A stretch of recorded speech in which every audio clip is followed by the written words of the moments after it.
O Agenda Econômica está de volta, conversando com Maria Lúcia Fatorelli, da Auditoria Cidadã, sobre a dívida pública brasileira. Maria Lúcia, você falava no bloco anterior exatamente sobre irregularidades que foram identificadas na dívida durante a CPI da dívida de 2009 e 2010. Mas não se fala muito nessa questão de dívida. Quando se fala em renegociação de dívida, em auditoria, tem um grita geral dos veículos de imprensa ligados à área de economia, dos mercados econômicos. É meio tabu falar em dívida, ou renegociar dívida, ou auditar dívida. Por que é um tabu falar disso? Então, é um tabu, eu creio, exatamente porque a dívida está sendo usada como um mecanismo de transferência de recursos públicos para o setor financeiro. Isso é tão evidente. Por exemplo, vamos pegar os dados de 2015. 2015 foi um ano em que toda a economia real despencou no Brasil. Apesar das imensas potencialidades do nosso país, um dos países mais ricos do planeta, rico sob todos os aspectos, o que é que aconteceu? Nós tivemos queda na indústria, queda no comércio, desemprego recorde, tivemos queda salarial e arroxo salarial, o PIB do país, o Produto Interno Bruto do país, caiu quase 4%. Então, toda a economia encolheu. O que significa atividade bancária? Banco não produz riqueza. Banco é uma atividade paralela de prestação de serviço. O que aconteceu com o lucro dos bancos? Em 2015, o lucro dos bancos, enquanto toda a economia despencou, segundo dados do próprio Banco Central, o lucro dos bancos atingiu quase 97 bilhões de reais, mais do que o orçamento anual da saúde. O orçamento anual da saúde foi 93 bi. O lucro dos bancos foi 97 bi e teria sido o triplo disso aqui, porque eles fizeram uma reserva para provisão para créditos duvidosos de 183,7 bilhões de reais. Então, qual é a mágica? Se toda a economia caiu, de onde veio esse lucro? É evidente que está havendo um esquema de transferência de renda. E esse esquema é o sistema da dívida, que está funcionando às avessas, seja pela remuneração da sobra de caixa dos bancos nas operações compromissadas, no escândalo das operações de swap cambial, no pagamento de juros abusivos de forma inconstitucional, emitindo-se dívida para pagar juros e uma série de outras questões. Então, a auditoria está prevista na Constituição Federal. A auditoria está prevista no artigo 26 do ADCT.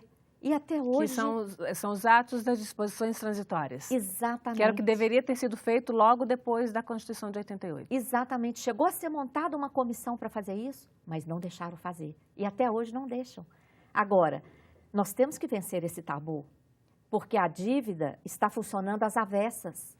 Em vez de significar aquele instrumento de financiamento do Estado, um instrumento que aporta recursos ao Estado, esse sistema da dívida está funcionando como um instrumento que sangra todo ano, quase a metade do orçamento federal, afeta os orçamentos estaduais e municipais. Agora, olha só, na proposta, na emenda constitucional que congela os gastos de juros e amortização da dívida não são congelados. Claro que não. Quando a PEC fala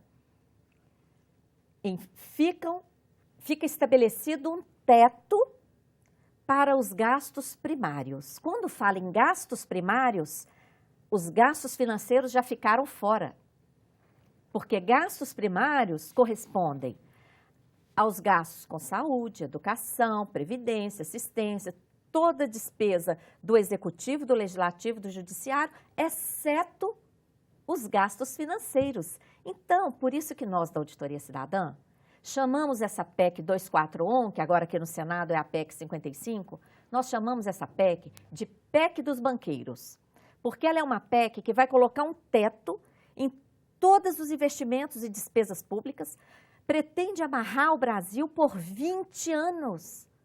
A população pode crescer o que for, a necessidade de investimentos em saúde, educação, etc., pode crescer o que for, a arrecadação pode aumentar, o gestor público não pode aplicar em saúde, educação, em nada. E se fizer isso, ainda vai ser criminalizado.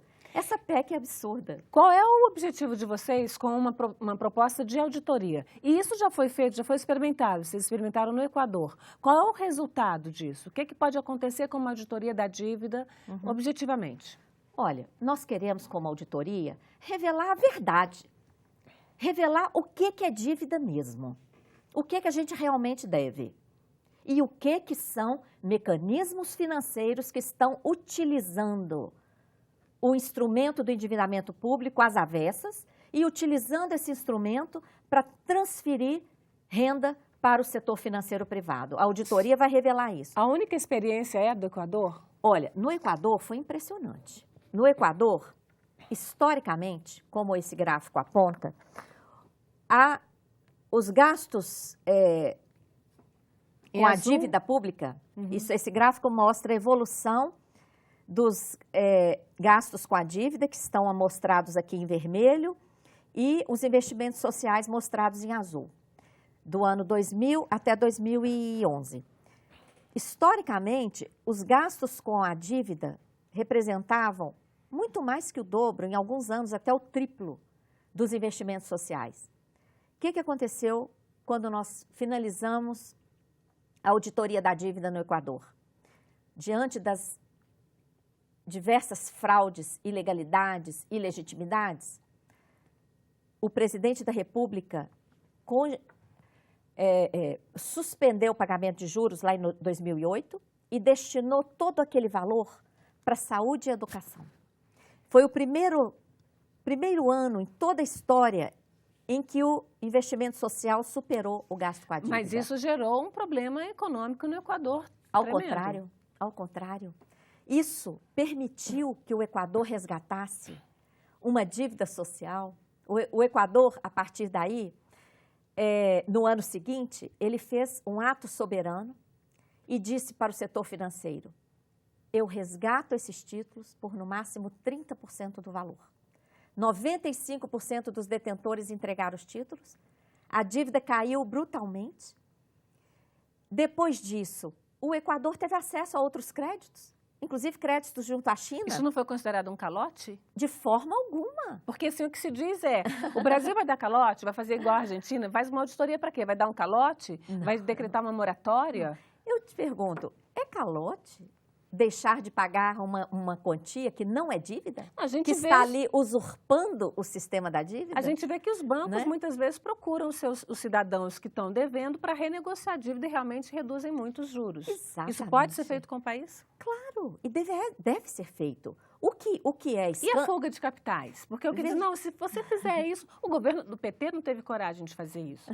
Nenhum governo, até hoje, desde a Constituição Federal, nós já tivemos governos de matizes distintos e nenhum enfrentou esse sistema da dívida, porque a dívida é um esquema que está acima de partidos, acima de ideologias, é um esquema mundial, está ligado ao poder financeiro mundial. Então, é preciso compreender isso e ver que isso aqui não é uma questão ideológica. E o que a gente quer, como entidade da sociedade civil, que representa a parcela da sociedade que realmente está pagando a conta, o que a gente quer, em primeiro lugar, é transparência. Nós não sabemos nem quem são os detentores dos títulos.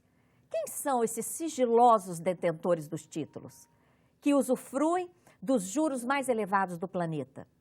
Ninguém sabe. Esse dado é considerado sigiloso, não foi revelado nem para a CPI da dívida. Nós não sabemos qual é a contrapartida dessa dívida? Nós sabemos que, ultimamente, temos revelado, é uma dívida que cresce por conta de mecanismos financeiros que não tem contrapartida alguma para a sociedade, que são esses mecanismos que transferem recursos para os bancos. Esse dinheiro não está sendo usado pelo governo, porque o que a gente ouve comumente é a dívida é contraída pelo governo porque precisa de dinheiro para investir no país, na saúde, na educação, no transporte, no meio ambiente. E você está dizendo que esse dinheiro, então, não está sendo investido? Não está sendo. Nós revelamos isso com dados oficiais. Aliás, a Auditoria Cidadã só trabalha com dados oficiais. Nós fizemos esse quadro colocando lado a lado todas as receitas federais realizadas em 2015 e todas as despesas federais pagas em 2015. Quando você coloca lado a lado, fica evidente que a dívida está consumindo uma grande parte dos recursos advindos das contribuições, dos impostos, das receitas de privatizações e das demais receitas, inclusive que vêm dos estados e municípios para a União, e receitas de privatizações, etc. A dívida, que é o amarelo aqui, consome uma parte dos recursos primários. Isso, essa coluna de cá é arrecadação. Aqui é toda arrecadação. E do lado de lá é gasto. É gasto. Então, a gente está arrecadando, amarela, como é que é? Isso aí está totalmente no contrassenso do que é dito, do que é mostrado. Você está dizendo que a gente arrecada, que o governo brasileiro tem superávit primário, que arrecada mais do que gasta. Sim. Com o investimento. Sim, é porque essa conta do superávit, ela é feita excluindo-se várias parcelas de receita e várias parcelas de despesa. Inclusive, o falacioso déficit de 111 bilhões que foi anunciado para 2015, ele exclui várias parcelas de receita e de despesa. Essa conta aqui que nós fizemos, esse gráfico, ele computa todas as receitas federais e todas as despesas federais. Então, está aqui, inclusive, o link para que todos possam conferir. Num artigo, sobraram 480 bilhões em 2015. O que ele mostra? Que de toda a receita obtida com a emissão de títulos da dívida, ela foi empregada única e exclusivamente com a própria dívida. Ela não financiou gastos de qualquer outra área. Maria Lúcia, a gente precisa encerrar o programa. Eu quero te fazer uma última pergunta. Como é que é hoje a aceitação dessa tese que você está apresentando? Porque ela, de fato, vai na contramão de tudo o que é dito por todos os últimos governos, aqui no Congresso, nos meios de comunicação. Como é que é isso? Olha, nós fizemos esse gráfico comparativo para 2015 porque ficamos assustados diante do anúncio de déficit. E nós já vimos acompanhando o crescimento da dívida, a emissão excessiva de títulos da dívida, e nós vimos que estava sobrando recurso. Antes de divulgar esse dado, nós pedimos informações ao Tesouro Nacional e ao Tribunal de Contas da União. O Tesouro Nacional não respondeu a nossa pergunta, disse que a nossa pergunta era genérica. Mas o Tribunal de Contas da União foi mais respeitoso e respondeu que, de fato, houve emissão excessiva de títulos, que ficaram centenas de bilhões de reais no caixa.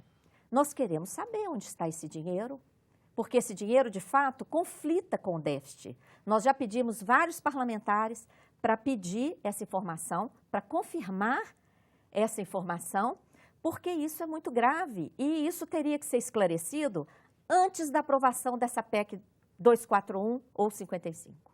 Bom, a gente agradece a sua presença aqui na Agenda Econômica. Realmente são informações muito importantes. Para o cidadão que tiver interesse em ir atrás dessas informações, pode encontrá-las tanto nos órgãos oficiais, no site do Banco Central, no site do Tesouro Nacional e também esse trabalho mais elaborado da Consultoria Cidadã, Auditoria Cidadã, que o site é Auditoria Cidada, né, porque não tem o tio, .org.br.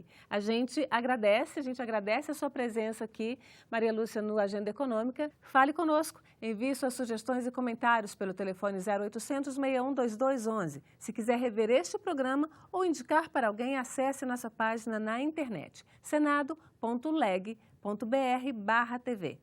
Até o próximo.